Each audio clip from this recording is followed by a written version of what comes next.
Assalamualaikum warahmatullahi wabarakatuh. Salam sejahtera untuk kita semua. Sebelumnya, perkenalkan nama saya Fadia Nur Elvina dari kelas 10 IPA 3 selaku ketua dari kelompok 2.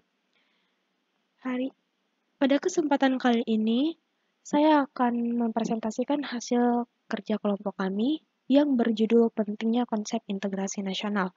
Namun, sebelum kita membahas lebih lanjut, mari kita ketahui dulu apa itu integrasi nasional. Integrasi berasal dari kata integrate, yang berarti menyatupadukan, menggabungkan, dan mempersatukan. Dalam Kamus Besar Bahasa Indonesia, integrasi artinya pembauran hingga menjadi satu kesatuan yang bulat dan utuh. Nasional berasal dari kata nation yang berarti suatu bangsa.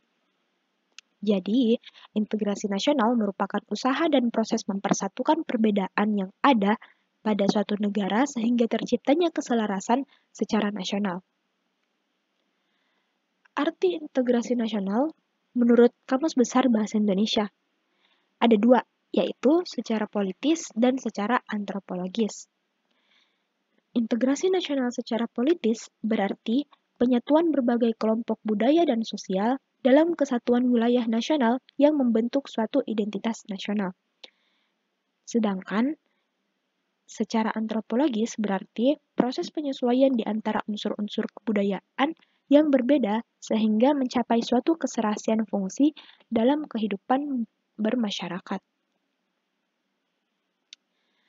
Ada pula pengertian dari integrasi nasional menurut para ahli. Yang pertama, Howard Wiggins. Beliau berpendapat bahwa integrasi bangsa berarti penyatuan bagian yang berbeda-beda dari suatu masyarakat menjadi suatu keseluruhan yang lebih utuh atau memadukan masyarakat-masyarakat kecil yang jumlahnya banyak menjadi satu kesatuan bangsa. Yang kedua, Myron Rayner. Beliau berpendapat integrasi nasional merupakan proses dari bermacam kelompok sosial dan budaya di dalam satu wilayah dalam membentuk identitas nasional. Yang ketiga, menurut Dr. Nazaruddin Syamsuddin, beliau berpendapat bahwa integrasi nasional ini sebagai proses penyatuan suatu bangsa yang mencakup semua aspek kehidupannya, yaitu aspek sosial, politik, ekonomi, dan budaya. Integrasi juga meliputi aspek vertikal dan horizontal. Yang keempat, menurut C. Sojati Wijondono, beliau berpendapat bahwa integrasi nasional sebagai cara bagaimana kelestarian persatuan nasional dalam arti luas dapat didamaikan dengan hak menentukan nasib sendiri. Ada pula yang disebut dengan syarat integrasi nasional, yaitu yang pertama, memiliki rasa saling membutuhkan antar sesama warga negara. Yang kedua, adanya sikap tekad dan keinginan untuk bersatu. Yang ketiga, kesepakatan tentang nilai dan norma-norma yang berlaku yang kemudian dijadikan pedoman. Yang keempat, menjalankan nilai dan norma secara konsisten. Nah, mengapa integrasi nasional disebut penting? Yang pertama, menumbuhkan kesadaran masyarakat menghadapi keberagaman.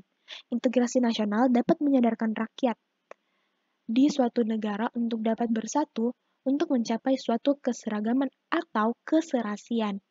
Yang kedua, membantu menyaring ideologi yang masuk ke Indonesia. Ada banyak sekali ideologi yang berkembang, namun agar tetap dapat mempertahankan Pancasila sebagai ideologi negara, kita juga harus menyaring pengaruh dari ideologi lain. Yang ketiga, lebih peka dalam perubahan era globalisasi. Misalnya, jika masyarakat telah serasi dan dapat menyaring baik buruk pengaruh dari luar, maka kita dapat lebih meningkatkan peran di era globalisasi. Dan yang keempat atau yang terakhir, menjadi motivasi dalam mencapai tujuan bersama.